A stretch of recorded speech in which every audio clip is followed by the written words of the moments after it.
പരിഹാരം. കർത്താവിന്റെ നാമത്തിൽ നിങ്ങളെ വന്ദനം ചെയ്യുന്നു. I greet you in his marvelous name. മാറ പോലുള്ള വൈഷമ്യങ്ങൾ നമ്മുടെ ജീവിതത്തിൽ വരുമ്പോൾ ദൈവം നമ്മെ അതിലൂടെ ഒത്തിരി പാഠങ്ങൾ പഠിപ്പിക്കുന്നു. When we have experiences like Mara in our life, God is teaching us lessons through it. മാറയുടെ അനുഭവങ്ങളിൽ പോകാത്ത ആരും ഇതിനകത്ത് ഉണ്ട്, എൻ്റെ കേൾവിക്കാരുണ്ട് എന്ന് ഞാൻ വിശ്വസിക്കുന്നില്ല. I don't think there is anyone without the experiences of Mara in our lives. പക്ഷേ മാറയുടെ അനുഭവങ്ങൾ നമ്മെ കർത്താവ് അങ്ങനെ കൊണ്ടുപോകുമ്പോൾ When God leads us through those experiences, യഹോവ റാഫ എന്ന് നമ്മെ പഠിപ്പിക്കാൻ വേണ്ടിയിട്ടാണ്. no, it is to teach us that Jehovah Rapha. എന്നെ നീ മറന്നു കളഞ്ഞോ, എന്നെ മാറയിൽ എന്തിനാ ഗൈഡ് ചെയ്തേ എന്നൊന്നും നാം ദൈവത്തോട് ചോദിക്കണ്ട. No, like many a times we ask God, have you forgotten me? We don't have to. നിങ്ങൾ എല്ലാവരും ശ്രദ്ധിക്കണം. മോശയും കൂട്ടരും സഞ്ചരിച്ചത് മേഘത്തിന്റെ അണ്ടറിലാണ്. Moses and the people, were traveling under the cloud of pillar. Do you agree? The pillar of the cloud, sorry. മേഘത്തിന്റെ അണ്ടറിലാണ് പോയതെന്ന് നിങ്ങൾ വിശ്വസിക്കുന്നോ? So do you believe that they were walking under the cloud? മേഘം പോകുന്നിടത്ത് മാത്രമേ അവർക്ക് move ചെയ്യാൻ പറ്റുകയുള്ളൂ. They could only move where this, like a cloud goes. ഞാൻ വിശ്വസിക്കുന്നു മേഘത്തിന്റെ അണ്ടറിൽ അവർ യാത്ര ചെയ്തപ്പോൾ As they were, like traveling under the cloud, God leads them to the place of Mara. God was the one who led them to the place of Mara. ദൈവമാണ് അവരെ അതിലേക്ക് നയിച്ചത്. It was God who was leading them. ഞാൻ ശുശ്രൂഷകന്മാരോട് ഒരു കാര്യം പറയാം. To the co-ministers, മോശയെ താങ്കളെ എന്തിനാ ഇങ്ങോട്ട് നയിക്കുന്നേ? താങ്കളെ എന്തിനാണ് ഇങ്ങോട്ട് നയിക്കുന്നേ? Moses, why is God leading you here? ഈ മാറ എന്ന് പറയുന്ന ഒരു സ്ഥലപ്പേരാണ്. Mara is the place name. Theologians പറയുന്നത് ഇത് ചെങ്കടലിന്റെ ഒരു ഭാഗമാണ് എന്നാണ്. So according to theologians, it's a part of the Red Sea. അന്നരമുണ്ടായ ഒരു സ്ഥലമല്ല, കുളമല്ല അത്. But that pool was not such pool. ആ ഭാഗത്തിന്റെ പ്രത്യേകത കയ്പിൻ ഉള്ളതായ ഒരു വെള്ളമുള്ള ഒരു ചെറിയ കുളം. So it is a small pool with bitter water. നീണ്ട വർഷങ്ങളായിട്ടുള്ള ഒരു കയ്പിന്റെ അനുഭവമാണത്. So it was there, bitter for so long. പക്ഷേ മോശയെ താങ്കളെ അങ്ങോട്ട് നയിച്ചത് എന്തെന്നറിയാമോ? You know why you are led there, Moses? പാരമ്പര്യമായി കിടക്കുന്ന ചില കയ്പുകളെ മധുരമാക്കി മാറ്റാനാണ്. Hallelujah. In order to remove certain bitterness to sweetness. ഒന്നും കൂടി ഞാൻ പറയാം. താങ്കളുടെ പാദസ്പർശനം കാര്യങ്ങളെ മാറ്റിമറിക്കാൻ വേണ്ടിയിട്ടാണെന്ന് നിങ്ങൾ തിരിച്ചറിയണം. Hallelujah. God leads us to certain places of Mara so that certain situations which were bitter for so long can be changed to sweetness. മാറയിൽ നിങ്ങൾ പഠിക്കുന്ന പാഠം എന്താണ്? What is it that we learn from the Mara experience? മാറയുടെ അനുഭവങ്ങളിൽ നിങ്ങൾ എങ്ങനെ അതിനോട് പ്രതികരിക്കും? How do we respond to the experiences of മാറയിൽ നിങ്ങൾ പ്രാർത്ഥിക്കുന്ന മനുഷ്യരാക്കി നിങ്ങളെ മാറ്റും. God will change us to prayerful men. മാറയിൽ ദൈവത്തിന്റെ പ്രൊവിഷൻ നിങ്ങൾ കാണും. We will see the provision of God. മാറയിൽ ദൈവ സാന്നിധ്യം അനുഭവിക്കാൻ കഴിയും. We will experience his presence there. മാറ നിങ്ങളോട് പുതിയ നിർദ്ദേശങ്ങൾ ദൈവം നൽകും. God will give you new lessons there. യഹോവ അത്ഭുതങ്ങളുടെ ദൈവമാണെന്ന് നിങ്ങളെ തിരിച്ചറിയുന്ന സ്ഥലമാണ് മാറ എന്ന് പറയുന്നത്. Mara is a place you will experience and know that our God is the God of miracles. ഞാൻ നിങ്ങൾക്ക് നൽകിയ സന്ദേശം നിങ്ങൾ കാണിക്കണ്ട. ഞാൻ ഈ ഇതിനകത്തുനിന്ന് യേശുവിന്റെ കൗശല്യൊക്കെ നിങ്ങളെ കൊണ്ടുപോയി കർത്താവിന്റെ മേശ നിങ്ങൾക്ക് നൽകാൻ പോവുകയാണ്. കേട്ടെ, God has a remedy for your Mara. Hallelujah. ദൈവത്തിന് നമ്മുടെ മാറായ്ക്ക് ഒരു പരിഹാരമുണ്ട്. എന്താണ് ആ മാറയിൽ പരിഹാരം നൽകിയത്? So what was the remedy that God gave in that place of Mara? എങ്ങനെയാണ് അഭിമോളെ കേട്ടെ, എങ്ങനെയാണ് റെമഡിയിൽ നിങ്ങൾക്ക് അവിടെ റെമഡി നൽകി എങ്ങനെയാ? So in the place of Mara, what was the remedy given by God? Verse 25. Verse 25. And he cried unto the Lord, and the Lord show him a tree. ദൈവം എന്താ കാണിച്ചു കൊടുത്തേ? അവളുടെ കയ്പ്, വർഷങ്ങളായുള്ള കയ്പ്, പാരമ്പര്യമായ ശാപം, പാരമ്പര്യമായ കയ്പ് മാറാൻ ദൈവം കാണിച്ചു കൊടുത്ത മാർഗം A remedy from the tree, ഒരു മരത്തിൽ നിന്നാ. So God showed him a tree and the remedy came from that tree. എന്താണ് ഈ മരത്തിന്റെ പ്രത്യേകത? So what is this tree's significance? നിങ്ങൾ എന്റെ കൂടെ നിൽക്കണം. യെഹെസ്കേൽ 17-ാം അധ്യായത്തിൽ ഈ മരം കാണാം. In Ezekiel chapter 17 you can see that tree. എല്ലാവരും വേദോസ്തം ഓപ്പൺ ചെയ്തേ. യെഹെസ്കേൽ 17-ാം അധ്യായം. Ezekiel chapter 17. 17-ാം അധ്യായത്തിൽ കഴുകന്റെയും മുന്തിരിവള്ളിയുടെ ഉപമ പഠിപ്പിക്കുന്ന ഒരു പ്രവചനമാണ്. So in chapter 17 what we see is the parable of the eagles and the vine. ഇസ്രായേലിനെ നശിപ്പിക്കാൻ വരുന്ന നെബൂഖദ്നേസറിന്റെ പിക്ചറാണ് കഴുകന്റെ ഉപമ. So it is the Nebuchadnezzar who comes to destroy Israelites. മുന്തിരിവള്ളി ഇസ്രായേൽ മക്കളെ കാണിക്കുന്നു. That was the eagle and the vine shows Israelites. Nebuchadnezzar കഴിഞ്ഞ് ഫറവോൻ വന്ന് അതിനെ നശിപ്പിക്കുന്നതായി നമുക്ക് ആ ഉപമയിൽ കാണാൻ കഴിയും. And you can see in that parable that after Nebuchadnezzar, Pharaoh comes and destroys it. Israel നശിച്ചു കഴിഞ്ഞപ്പോൾ കേൾക്കണമേ, ഇസ്രായേൽ നശിച്ച് പിടിക്കപ്പെട്ട് പ്രവാസത്തിൽ പോയി കഴിയുമ്പോൾ But after Israelites went into captivity, ഒരു ദേവദാരു സങ്കീർത്തനം പഠിക്കുമ്പോൾ ദേവദാരു ദാവീദിനെ കാണിക്കുന്നത് കാണാൻ കഴിയും. and we see സങ്കീർത്തനം പഠിക്കുമ്പോൾ ദേവദാരു ദാവീദിനെ കാണിക്കുന്നത് കാണാൻ കഴിയും. we see a tree, I think it's cedar, that shows David when we learn Psalms. 22 വാക്യങ്ങൾ നിങ്ങൾ വായിക്കുമ്പോൾ When we read verse 22 onward, മശിഹായുടെ വെളിപ്പാടിനെ കുറിച്ച് ഒരു പ്രവചനം പറയുകയാണ്. we can see a prophecy about Messiah. ദേവദാരിന് ശിഖരമുണ്ടാകും, ആ ശിഖരം വന്ന് പണിയുന്ന കാര്യത്തെ കുറിച്ച് പറയുന്നു. So that there will be a branch for the cedar and it will be built through that. 24 വാക്യം നിങ്ങൾ എല്ലാവരും നോക്കണം. 24 നോക്കിക്കേ. In verse 24 നോക്കിക്കേ, 24 വാക്യം കണ്ടോ എല്ലാവരും? നിങ്ങൾ നിങ്ങളുടെ വേർഷൻ ശാന്തമായി വായിച്ചു നോക്കൂ. ദാവീദിന്റെ സന്തതിയായ ദേവദാരിന്റെ ശിഖരം പൊട്ടി വരുന്ന കാര്യം 22 പറഞ്ഞിട്ട്, and as we read about the branch of this cedar in verse 22, 24 വാക്യത്തിൽ വരുമ്പോൾ when we come to verse 24, ഒരു വൃക്ഷത്തെ കാണിക്കുകയാണ്.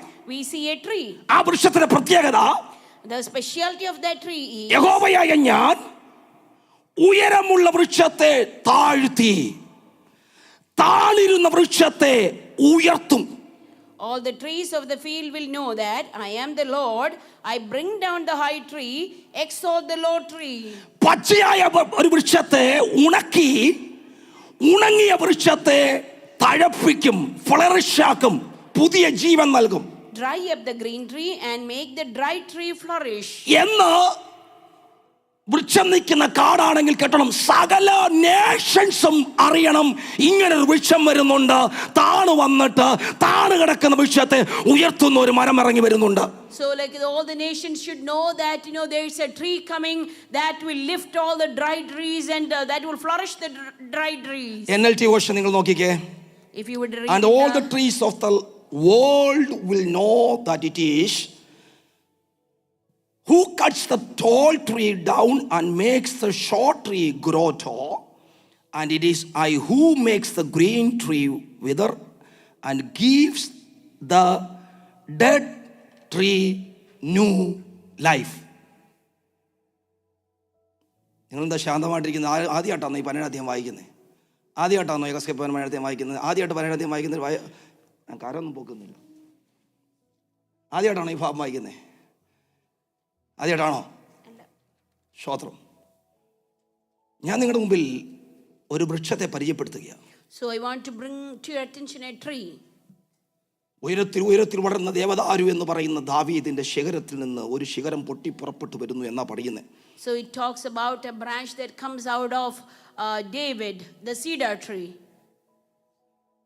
ഈ വൃക്ഷം നസ്രായനെ മശിഹായെ കാണിക്കുക. So this tree shows our Messiah. ഉയരത്തിൽ ഒരു വൃക്ഷം ഉണ്ടായിരുന്നു. Now there was a tree that was high. അതിനെ ദൈവം താഴ്ത്തി താഴ്ത്തി താഴ്ത്തി താഴ്ത്തി താഴ്ത്തി കൊണ്ടുവന്നു. That high tree was brought down. എന്തിനെന്നറിയാമോ? You know why? താണു കിടന്ന വൃക്ഷങ്ങളെ ഉയർത്താൻ. You know why this high tree was brought down? In order to exalt the low trees. ഉണങ്ങിക്കിടക്കുന്ന വൃക്ഷത്തിന് പുതു ജീവൻ നൽകാൻ. And to give new life to the dry trees. ഇങ്ങനെ ഒരു സംഭവം നടന്ന കാര്യം കാട്ടിലെ സകല വൃക്ഷങ്ങൾ എന്ത് ചെയ്യണം? അറിയണം. ചില വേർഷൻസിൽ all the nations will know. And every tree or all the nations should know about this happening. ലോകത്തുള്ള സകല മനുഷ്യരും അറിയണം ഒരു വൃക്ഷം താണിറങ്ങപ്പെട്ടു. Everyone should know that a tree came down in order to exalt the low trees and to flourish the dead trees. There is a remedy for everything and everyone. മാറയിൽ കാണിച്ച വൃക്ഷത്തിനകത്ത് നിന്ന് നിങ്ങൾക്ക് എല്ലാവർക്കും ഒരു റെമഡി ഉണ്ട്. So from the tree that was shown in the Mara, there comes a remedy for your need. The place of healing. It is a place of the healing. place of forgiveness, Place of the forgiveness. place of peace, the സമാധാനത്തിന്റെ place of ഇടം. salvation, രക്ഷയുടെ the ഇടം. place of bitterness turned to sweet, the place of love, the place of redemption. ഇതാണ് ഈ വൃക്ഷത്തിൽ നിന്ന് ലഭിക്കുന്നത്. Hallelujah. Hallelujah, Amen. Hallelujah. പ്രിയമുള്ളവരെ, ഈ വൃക്ഷം സ്വർഗ ഉന്നതികളെ വെടിഞ്ഞ് താണലോകത്തിലേക്ക് ഇറങ്ങി വന്ന നസ്രായനെ വെളിപ്പെടുത്തുകയാണ്. So this tree shows, Jesus who came down, leaving behind all his heavenly glory. എല്ലാവർക്കും കാണാൻ പറ്റുന്നോണം പരസ്യമാക്കി നിർത്തിയിരിക്കുക.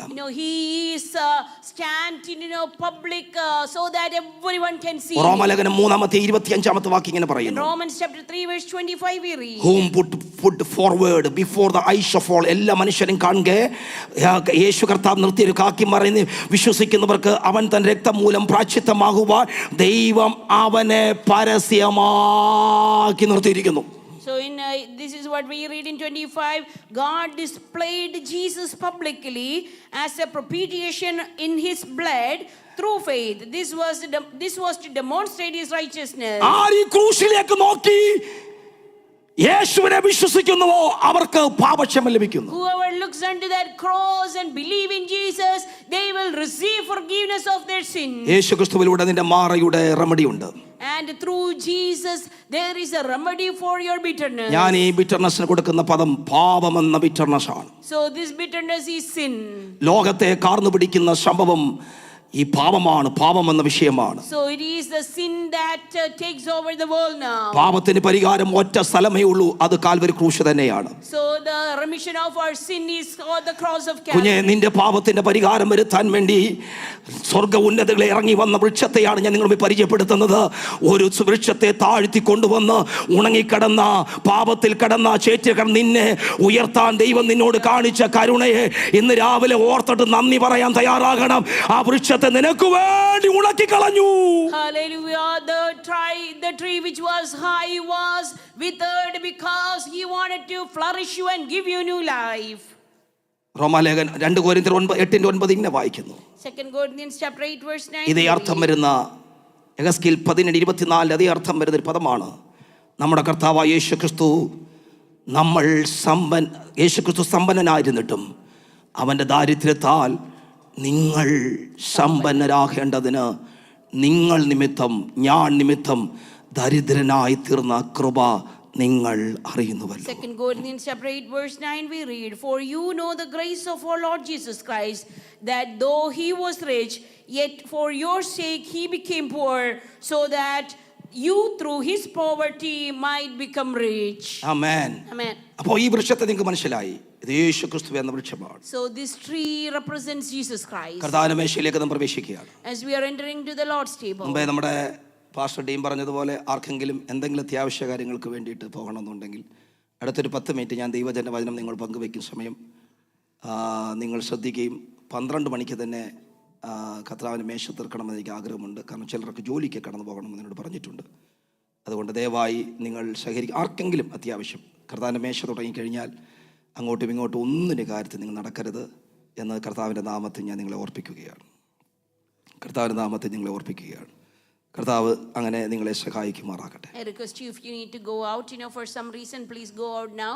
And until, the Lord's supper is done, please don't walk out. നമ്മുടെ വാഴ്ത്തപ്പെട്ട കർത്താവ് ഈ ഭൂമിയിലായിരുന്നപ്പോൾ, and when our Lord Jesus was in this world, യേശു കർത്താവിനെ വഴിയൊരുക്കുവാനായി വന്ന യോഹന്നാൻ സ്നാപകൻ ഈശോയെ നോക്കി പറഞ്ഞൊരു സ്റ്റേറ്റ്മെന്റ് ഉണ്ട്. there is a statement that John the Baptist looked at Jesus and said, അത് യോഹന്നാൻ സുവിശേഷം 1:36 വാക്യമാണ്. it is in John chapter 1 verse 36. അതിങ്ങനെയാണ് വായിക്കുന്നത്. And we read like this, കടന്നു പോകുന്ന യേശുവിനെ നോക്കിയിട്ട് ഇതാ ദൈവത്തിന്റെ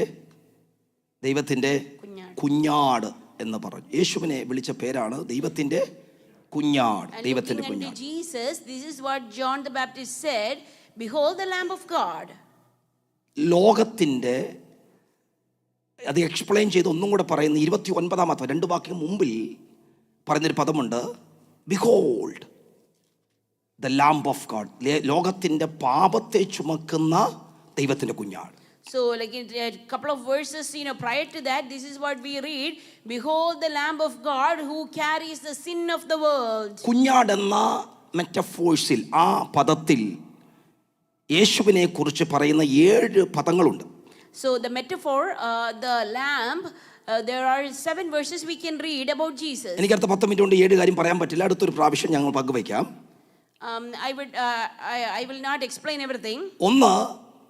യോഹന്നാൻ 1:36 വേണേ റെഫറൻസ് എഴുതിയെടുത്തു. യോഹന്നാൻ 1:36 ദൈവത്തിന്റെ കുഞ്ഞാട്. First one is John chapter 1 verse 36, the lamb of God. യേശു ക്രിസ്തു ദൈവത്തിന്റെ കുഞ്ഞാട്. The first one is Jesus Christ is the lamb of God. 1:29 സ്നാപകൻ തന്നെ പറയുന്ന ഒരു പദമാണ്. In 1 verse 29 John the Baptist himself says, അതെന്താ പറയുന്നേ? ലോകത്തിന്റെ മുഴുവൻ പാപത്തെ ചുമക്കുന്ന കുഞ്ഞാട്. In number 2 he says that the lamb that carries the sin of the whole world. ലോകത്തിന്റെ മുഴുവൻ പാപം ചുമക്കുന്ന കുഞ്ഞാട്. The lamb that carries the sin of the whole world. ഞാൻ എക്സ്പ്ലെയിൻ ചെയ്യാം. പിന്നെ മൂന്നാമത് Number 3, യെശയ്യാ 53 6, 7 പദങ്ങൾ വായിക്കുമ്പോൾ Isaiah 53 verses 6 and 7. 7ാമത്തെ വാക്യം ഇങ്ങനെയാണ്: തന്നെത്താൻ താഴ്ത്തി വായെ തുറക്കാതിരുന്നിട്ടും പീഡിപ്പിക്കപ്പെട്ടു യേശു കൊല്ലുവാൻ കൊണ്ടുപോകുന്ന കുഞ്ഞാടിനെ പോലെ എന്ത് ചെയ്തു?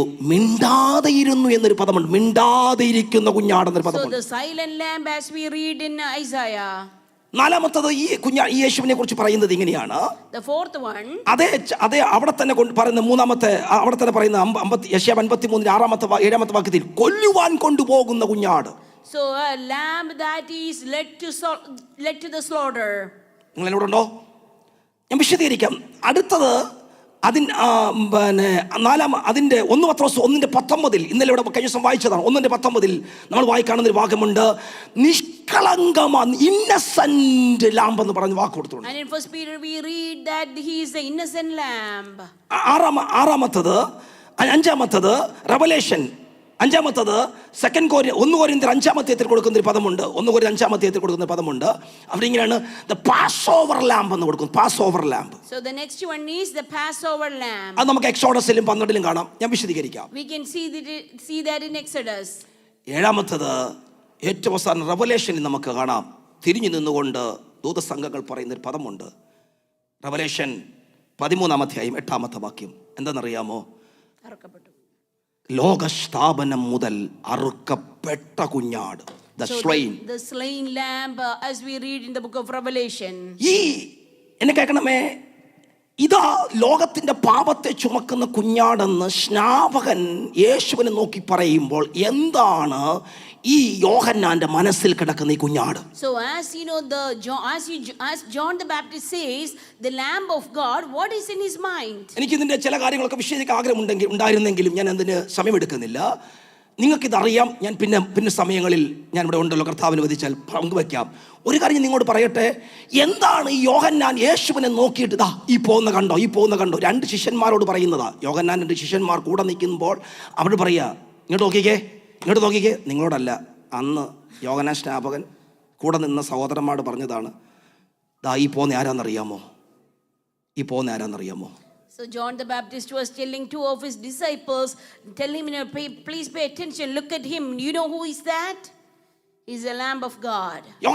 യോഹന്നാൻ സ്നാപകന്റെ അല്ല, ഈ എഴുത്തുകാരനായ യോഹന്നാൻ അപ്പോസ്തലന്റെ മനസ്സിൽ കിടക്കുന്ന ഈ കുഞ്ഞാടിനെ ഞാൻ നിങ്ങളുടെ മുമ്പിൽ വെളിപ്പെടുത്താം. ശ്രദ്ധിക്കണമേ. I want to share with you what this John the Baptist, or even the writer John, was thinking in their മക്കളെ, mind. ലേവ്യ പുസ്തകം 16-ാം അധ്യായത്തിൽ മോശയോട് പറയണം, അഹരോനോട് പറയണം 2 ആടിനെ കൊണ്ടുവരണം. So in the book of Leviticus we see that God is giving command to Moses to tell Aaron to bring 2 lambs. ഒരാട് അവന്റെ കുടുംബത്തിന്റെ പാപത്തിന്റെ പരിഹാരത്തിനായി അർപ്പിക്കണം. So the first lamb has to be slaughtered for the remission of the sins of the family. നിങ്ങൾ നോക്കൂ, ആ വാക്യം വന്നെടുത്തേ. If you would turn to the book of Leviticus, you can see that. അതിന്റെ 16-ാം അധ്യായത്തിന്റെ 3-ാമത്തെ വാക്യം 16 verse 3. പാപയാഗത്തിന് 2 പേരെ അഹരോനോട് പറയണം, വിശുദ്ധ മന്ദിരത്തിൽ കൊണ്ടുവരാൻ പറയണം. So 2 kinds of, like a lamb has to be brought. 6-ാമത്തെ വാക്യം verse 6 നോക്കിക്കേ.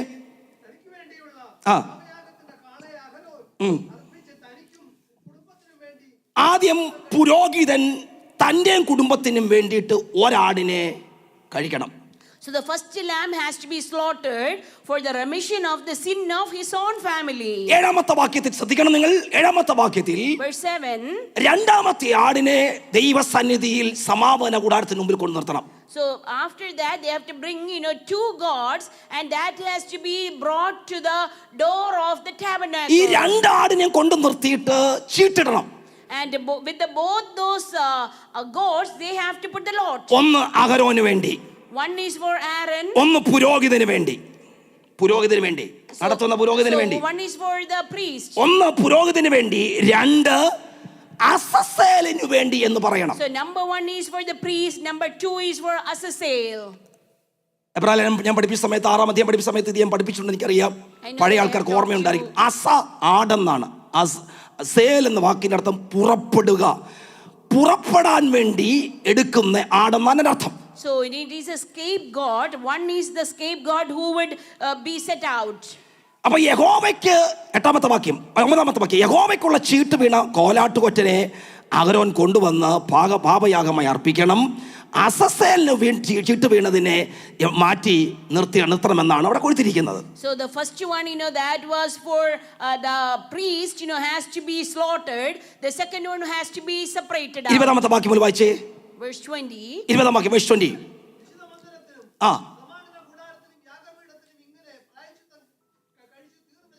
ആ ജീവനോടിരിക്കുന്ന കോലാട്ടുകൊറ്റനെ അവരെ കുടുംബത്തിന് വേണ്ടി യാഗം കഴിച്ചിട്ട് രണ്ടാമത്തെ ആടിനെ എടുക്കണം. അതിന്റെ പേര് അസസ്സേൽ എന്നാണ്. So first he has to go and sacrifice the first god, then he has to bring the live god, the Azazel one. എന്തിനു വേണ്ടിയാണ് അത് വേണ്ട? 21-ാമത്തെ വാക്യം, verse 21. ആ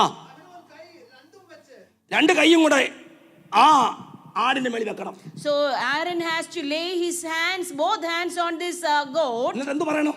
Then what he has to say? Israel മക്കളുടെ എല്ലാ കുറ്റങ്ങളും, so every iniquities of the children of Israel, പാപങ്ങളും and all the transgressions, സകല ലംഘനങ്ങളും, in all their sins, ഏറ്റു പറഞ്ഞിട്ട് ഈ ആടിന്റെ തലമേൽ ചുമത്തണം.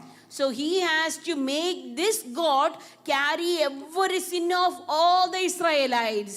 എന്നിട്ട് നിയമിച്ച ഒരാളിനെ കൂടെ നിർത്തിയിട്ട് ഇതിനെ എങ്ങോട്ട് പറഞ്ഞു വിടണം?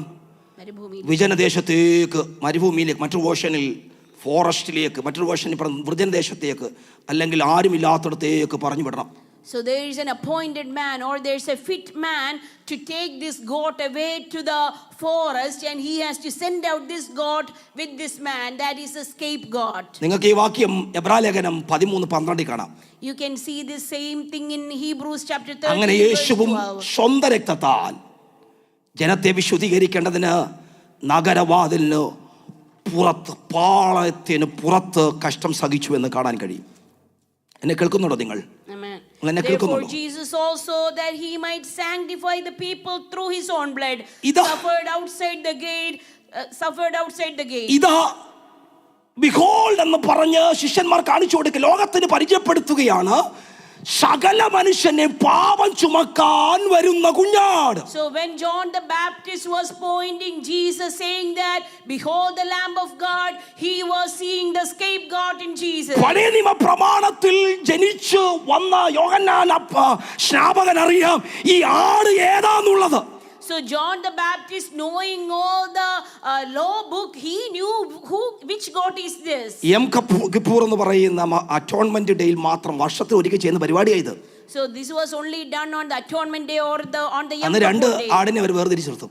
So that day they will take these two gods. ഒന്ന് നടത്തുന്ന പുള്ളിക്ക്, എനിക്ക്. So the first one is for the priest, എൻ്റെ കുടുംബത്തിന്. for his family. രണ്ടാമത് നിങ്ങൾക്ക് മനസ്സിലാൻ പറഞ്ഞു. രണ്ടാമത് the second one is for, കരം എൻ്റെ മണ്ടേ വെച്ചിട്ട് പറയും, he would lay the hands on the goat and സകല ഇനിക്വിറ്റിയും സകല പാവവും all the iniquities, all the sins and everything will be carried on it. ഇതിന്റെ മേൽ ചുമത്തി കാട്ടിലേക്ക് പറഞ്ഞു വിടുക. It will be sent out to the forest. മരുഭൂമിയിലേക്ക് പറഞ്ഞു വിടുക. It will be sent out to the wilderness. വിജനപ്രദേശത്തേക്ക് പറഞ്ഞു വിടുക. It will be sent out. അങ്ങനെ നടന്നു പോകുന്ന ഒരു ആടിനെ നിങ്ങൾക്ക് കാണാമോ? Can you see and imagine that God who is walking എല്ലാവരുടെയും പാപം വഹിച്ചുകൊണ്ട് തല കുനിച്ച് നടക്കുന്ന ഒരാട്. And all the burden of everyone's sin is on his shoulders. കാണുന്നവരെല്ലാം നോക്കി പറയുന്നു, എല്ലാവരുടെയും പാപം വഹിച്ചുകൊണ്ട് പോവുക ഈ പുള്ളി. Everyone be looking at this scapegoat and say, he is the one carrying everyone's burden. ഇവൻ നടന്ന് നടന്ന് നടന്ന് നടന്ന് അങ്ങ് കാട്ടിലേക്ക് ചെല്ലുന്നു, അല്ലെങ്കിൽ മരുഭൂമിയിലേക്ക് ചെന്നു. So this God, carrying all this sin and burden, he gets into a wilderness. അതുകൊണ്ട് ചെറിയ സാറ് പാടിയപ്പോൾ ഇങ്ങനെ പാടിയത്, കാട്ടു ചെന്നായി കൂട്ടമായോ ആടിനെ പീഡിച്ചപ്പോ. ഇത് നടന്ന് നടന്ന് നടന്ന് നടന്ന് നാം കാട്ടി ചെന്നു. And this scapegoat, walks and walks and walks, and he gets into this forest among the wild wolves. ഒറ്റപ്പെട്ട് കിടക്കുക. And he is all alone and പലരുടെയും അപമാനങ്ങൾ തന്റെ മുകളിലുണ്ട്. And everyone's burden he is carrying on his shoulders. എല്ലാവരുടെയും കുറ്റം തന്റെ തലയിലുണ്ട്. And he is carrying everyone's sin and iniquity. തല കുനിച്ച് നടന്ന് കാട്ടി ചെന്നപ്പോൾ, and carrying all the burden when he reached the forest. ഒരു കൂട്ടം കാട്ടിലെ ചെന്നാക്കൾ അവനെ എന്തിനറിയാമോ? The wild wolves came and surrounded him. കടിച്ചു കീറി. And these wild wolves came and took. അതൊന്നും ബൈബിളിൽ കൊടുത്തിട്ടില്ലെങ്കിലും പാട്ടുകാരൻ അത് ആവേശത്തിൽ കണ്ടു പറയുകയാണ്, കാട്ടിലേക്ക് ഒറ്റയ്ക്ക് ചെന്ന് ആടിനെ അവർ കടിച്ചു കീറിയെന്ന്. So the lyricist, he imagined how this scapegoat was eaten by the wolves, and he wrote it down very clearly and beautifully. പത്രോസിന്റെ ലേഖനം 1 പത്രോസിന്റെ ലേഖനത്തിൽ ഇങ്ങനെ വാക്യമുണ്ടല്ലോ. In 1 Peter we read like this. എന്താണ് ആ വാക്യം? 1 പത്രോസ് ലേഖനത്തിലെ വാക്യം 2:24 1 Peter chapter 2 verse 24. നാം പാപം സംബന്ധിച്ച് മരിച്ച് നീതിക്ക് ജീവിക്കേണ്ടതിന് അവൻ, ചേർന്ന് പറഞ്ഞ, അവൻ ക്രിസ്തു തന്റെ ശരീരത്തിൽ നമ്മുടെ പാപങ്ങളെ, ഞാൻ അവിടെ ഒരു വാക്ക് എക്സ്ട്രാ ചേർക്കുക, പത്രോസ് ലേഖ മറന്നുപോയിട്ട് ഞാൻ ചേർത്തതല്ല, ഞാൻ ഒന്ന് പറയാം, അവൻ നമ്മുടെ എല്ലാ പാപങ്ങളെയും ചുമന്നുകൊണ്ട് ക്രൂശിന്മേൽ കയറി. നിങ്ങൾക്ക് ആടിനെ മനസ്സിലായോ? അറക്കാൻ കൊണ്ടുപോകുന്ന ആടിനെ മനസ്സിലായോ?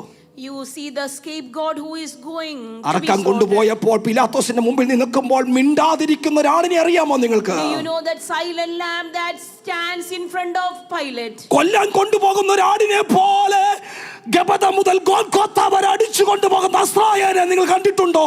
Have you seen that scapegoat walking from Gabada to the stone pavement while he is being silent? കാട്ടിലേക്ക് ഒറ്റയ്ക്ക് അപമാനം സഹിച്ചുകൊണ്ട് പാളയത്തിന് പുറത്തു പോയപ്പോ അവനെ വലിച്ചു കീറി വിലാപ്പുറം മുഴുവൻ വലിച്ചു കീറിയ ആ കുഞ്ഞാടിനെ നിങ്ങൾ ദർശിച്ചിട്ടുണ്ടോ? Have you seen that scapegoat, that innocent lamb who was walking with his head down, carrying all the sins and iniquities of ഈ കർത്താവിന്റെ മേശയിലേക്ക് വരുമ്പോൾ അങ്ങനെ വലിച്ചു കീറിയ ഒരാടിനെ നിങ്ങൾ മനസ്സിലാക്കണം. അറുക്കപ്പെട്ട കുഞ്ഞാടിനെ നിങ്ങൾ തിരിച്ചറിയണം. As we come closer to the Lord's table, let us meditate on that lamb who carried our sins. എന്റെ കേൾവിക്കാരോട് ഞാൻ പറയാം, നിങ്ങളോട് ലോകത്തോട് ഞങ്ങൾക്ക് പരിചയപ്പെടുത്താൻ യോഹന്നാൻ ശ്രാപകൻ പറഞ്ഞതുപോലെ പറയുക, ഇതാ ലോകത്തിന്റെ പാപത്തെ ചുമക്കുന്ന ദൈവത്തിന്റെ കുഞ്ഞാട്, നിന്റെയും പാപം ചുമക്ക സ്വർഗം വിട്ടിറങ്ങി വന്ന കുഞ്ഞാടിനെ ഞങ്ങൾ പരിചയപ്പെടുത്തുകയാണ്.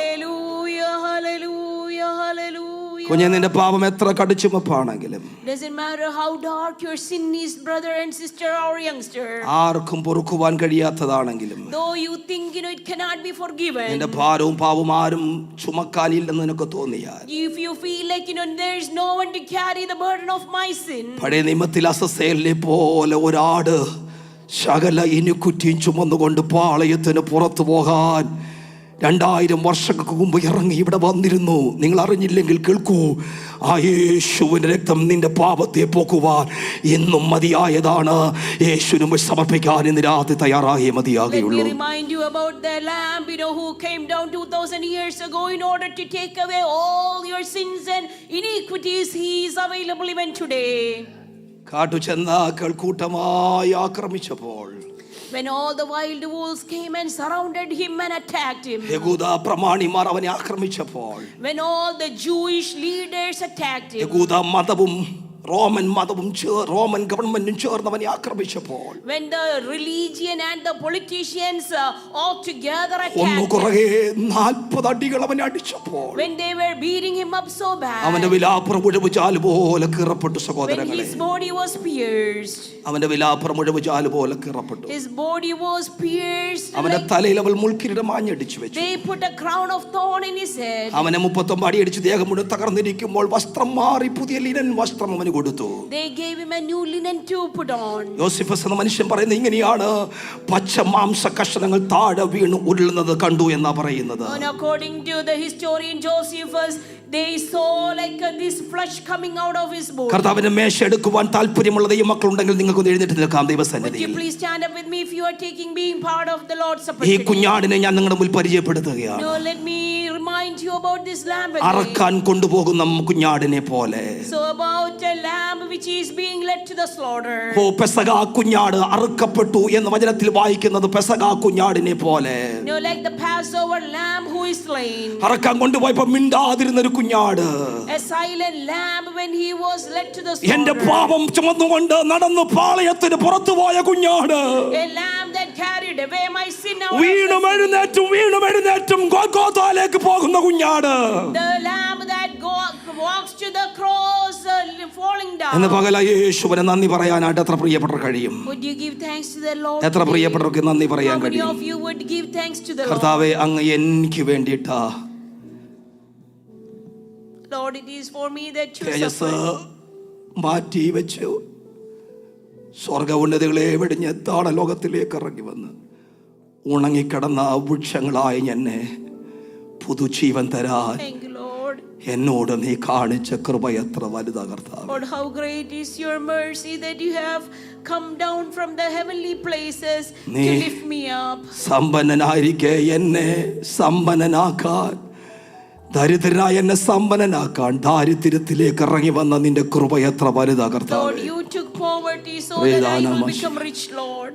നന്ദി പറയാൻ, ക്രൂശിനെ നോക്കി നന്ദി പറയാൻ കഴിയുന്നെങ്കിൽ Would you give ദൈവത്തോട് thanks to നന്ദി the Lord? പറഞ്ഞാട്ട്. Would you give thanks to the Lord? Lord thank you for your cross. ഞങ്ങളുടെ ക്രൂശിന് നന്ദി എന്ന് പറഞ്ഞാട്ട്, എനിക്ക് വേണ്ടി ഒരിക്കൽ ക്രൂശ് നന്ദി പറഞ്ഞാട്ട്. ഇതാ ലോകത്തിന്റെ പാപത്തെ ചുമക്കുന്ന, ഇതാ എന്റെ പാപത്തെ ചുമന്നൊഴിഞ്ഞ, ഇതാ എനിക്ക് വേണ്ടി സകലം സഹിച്ച യേശുവിനെ ഞങ്ങൾ ഇന്ന് രാവിലെ നന്ദിയോടെ ഓർക്കുകയാ. Hallelujah. ഹല്ലേലൂയ. Hallelujah. കൂട്ടമായോ രാടിനെ പീഡിച്ചപ്പോ